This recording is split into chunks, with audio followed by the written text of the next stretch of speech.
Picture this. It's the 28th of the month. You check your bank account, and somehow, after a whole month of working, of showing up, of doing everything you were supposed to do, there's almost nothing left. And it's not like you went crazy. You didn't buy a car. You didn't go on some lavish vacation. You just lived. And yet, the money is gone. You sit there staring at that number on your screen and you think, where did it all go?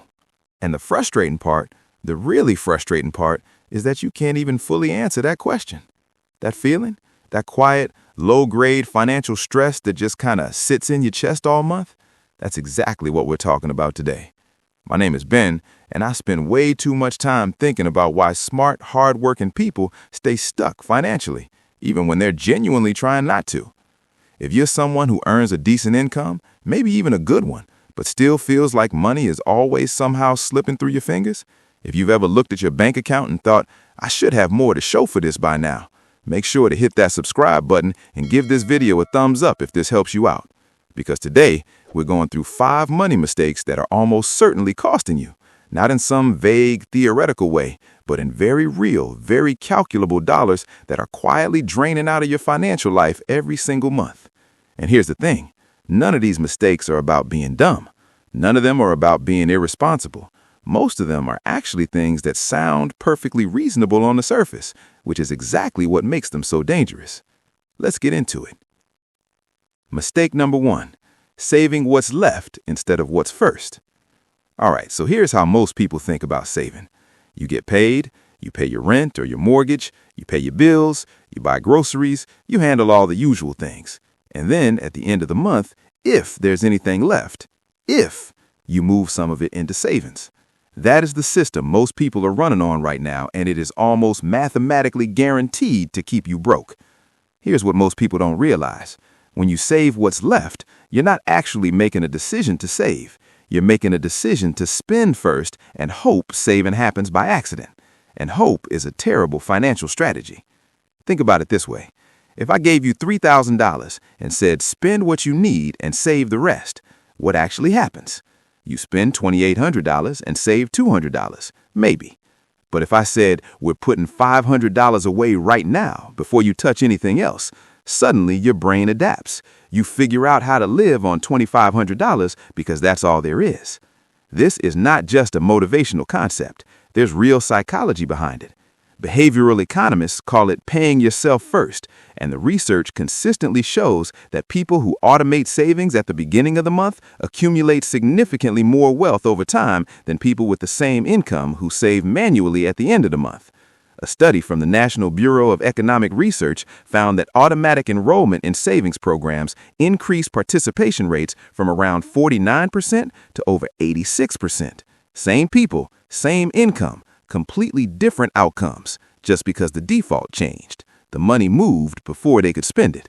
Now you might be thinking, Ben, I genuinely don't have anything extra to save right now. And look, I hear you. That's a real situation for a lot of people. But here's the honest challenge I want to put to you. Most people who say they can't save $200 a month are also spending $200 on things they cannot specifically account for. Not on rent, not on food, just on stuff. Small purchases, subscriptions, impulse buys, convenient spending. It's not judgment. It's just what happens when money flows out before you've decided where it's going. The fix for this one is actually simple, even if it's not always easy. Decide on a number, even if it's small, even if it's $50 or $100, and automate it to leave your account on payday, before your rent, before anything. Treat it like a bill you owe to your future self, because that's exactly what it is. You can always adjust the number later, but you have to start the habit before the income level justifies it, because the income level will never feel like it justifies it. Mistake number 2, confusing a good deal with a good decision. Okay, this one's going to sting a little, so stay with me. You're at a store, could be online, could be in person, and you see something on sale. Maybe it's 40% off. Maybe it's buy 2, get 1 free. And your brain immediately does this thing where it starts calculating how much you're saving. This jacket is normally $150, but it's $90 today. I'm saving $60. And that feels genuinely good. It feels responsible almost, like you're being smart with money. Here's the thing though. You didn't save $60. You spent $90. Those are not the same thing. This is one of the most well-documented cognitive biases in all of consumer psychology, and retailers have known about it and deliberately exploited it for decades. It's called the framing effect, and what it means in plain language is that the way a price is presented changes how we feel about spending the money, even when the actual math is identical. When something is framed as a discount, our brain processes it as a gain, not a cost, so we feel good about spending.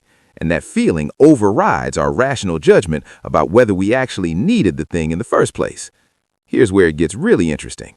Research published in the Journal of Consumer Research found that people who were shown a 50% off tag on an item they weren't planning to buy were significantly more likely to purchase it than people shown the same item at its regular price, even when both groups had the same budget and the same financial goals.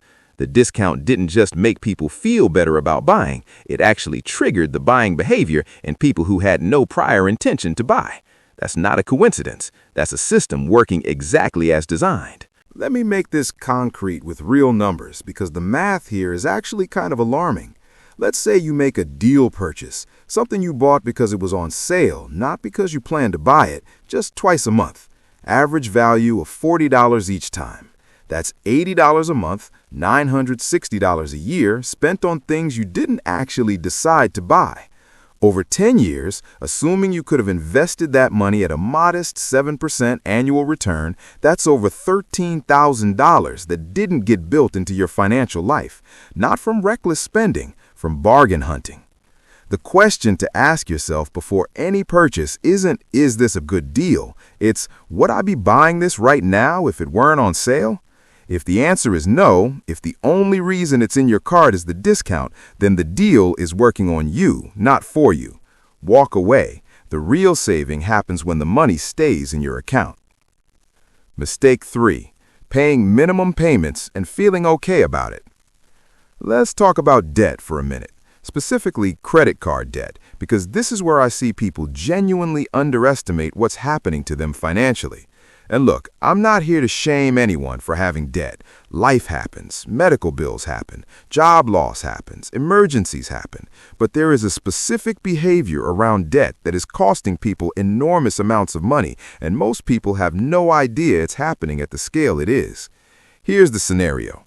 You have a credit card balance of, say, $5,000. The minimum payment is maybe $100 a month. You pay the $100, the balance barely moves, and life goes on. You're not defaulting, you're not getting calls from collectors, everything feels technically under control. But here's what most people don't realize. At a typical credit card interest rate of around 22%, and that number has been climbing, the Federal Reserve reported average credit card interest rates hit over 21% in 2023. Paying only the minimum on a $5,000 balance means you'll be paying for over 30 years. And the total amount you'll pay back won't be $5,000. It'll be closer to $15,000 or more. You borrowed $5,000 and you'll return $15,000.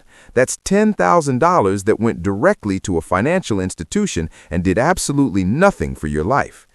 Now, you might be thinking, Ben, nobody actually does that for 30 years. Eventually, you pay it off faster. And yes, sometimes people do. But here's the other part of the problem. A lot of people continue using the card while they're paying the minimum, so the balance doesn't go down, it stays flat or it climbs, and the minimum payment adjusts with it, and the cycle just keeps going. According to a 2023 report from the Consumer Financial Bureau, nearly 20% of credit card holders are making only minimum payments consistently. That's not a small group of people. That's 1 in 5 cardholders quietly paying interest on interest on interest every single month. The psychological trap here is that minimum payments are designed to feel manageable. That's intentional. The card issuer doesn't want you to feel financial pain because financial pain would motivate you to pay the card off and stop paying interest.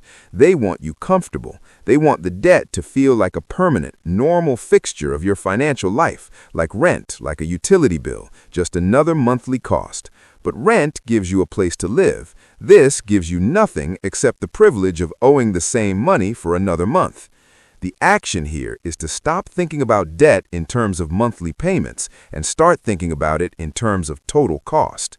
Go look up a debt payoff calculator. There are free ones everywhere online, and put in your actual balance, your interest rate, and your minimum payment. Then look at the total amount you'll pay and the total time it'll take. That number is usually shocking enough to motivate real change. Then, even if you can only add $50 extra to your payment each month, do it. The math on that extra $50 is dramatic. On a $5,000 balance at 22%, adding just $50 to your minimum payment monthly can cut years off your payoff timeline and save you thousands in interest. Small changes on debt hit different than small changes on savings because the interest is working against you every single day. Mistake 4. Treating your income as your financial ceiling. This one's a little more uncomfortable to talk about, but it's important, so I'm going to say it plainly.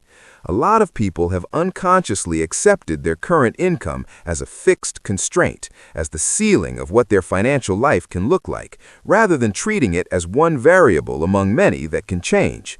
And when you believe your income is fixed, the only financial lever you think you have is cutting expenses. So you clip coupons, you cancel subscriptions, you feel guilty about buying coffee, and none of it moves the needle in any meaningful way because you're optimizing the wrong thing.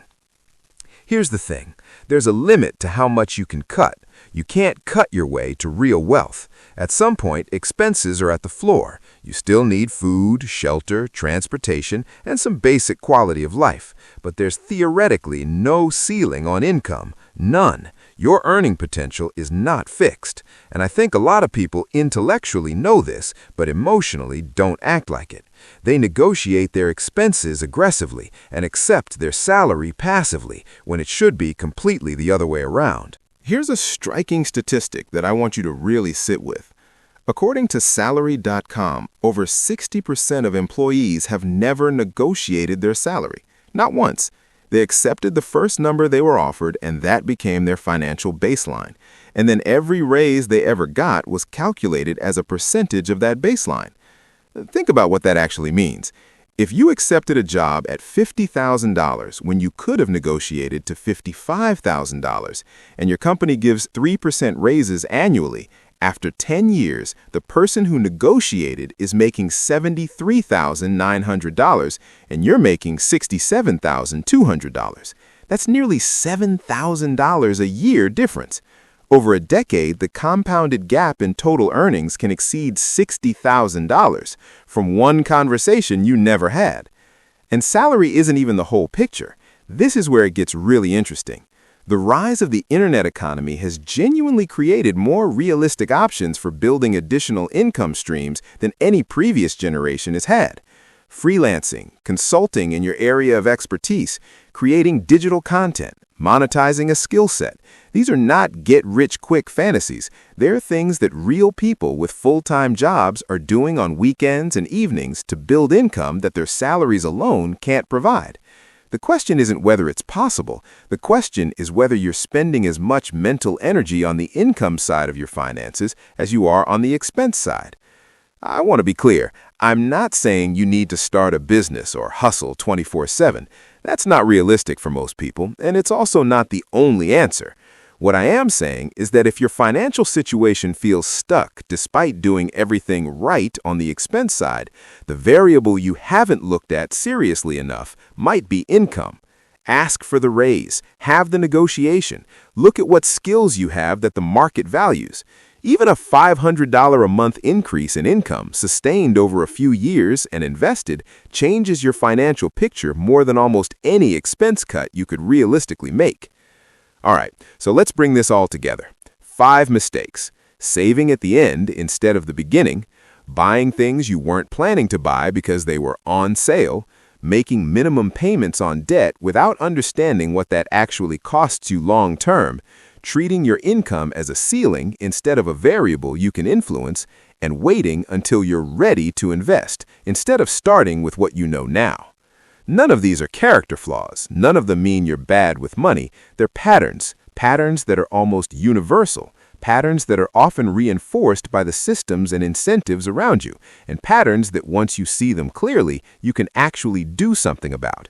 And that's the whole point of this, not to make you feel bad about where you are, but to hand you a sharper picture of what's actually happening, so you can make genuinely different choices. Start with one, just one. Whichever one landed hardest for you, go do something about it this week. Automate one savings transfer. Check your credit card's total repayment calculator. Send one email asking about your salary. Open one investment account. One thing. Because the truth is, the gap between where most people are and where they want to be financially isn't built by one giant mistake. It's built by 5 small ones repeated quietly, month after month for years, and it can be closed the same way, one small correction at a time. If this video helped you see something you hadn't seen before, hit that like button and share it with someone who needs to hear this. And if you want more of this kind of no-fluff financial clarity, subscribe, because this is exactly what we do here. I'll see you in the next one.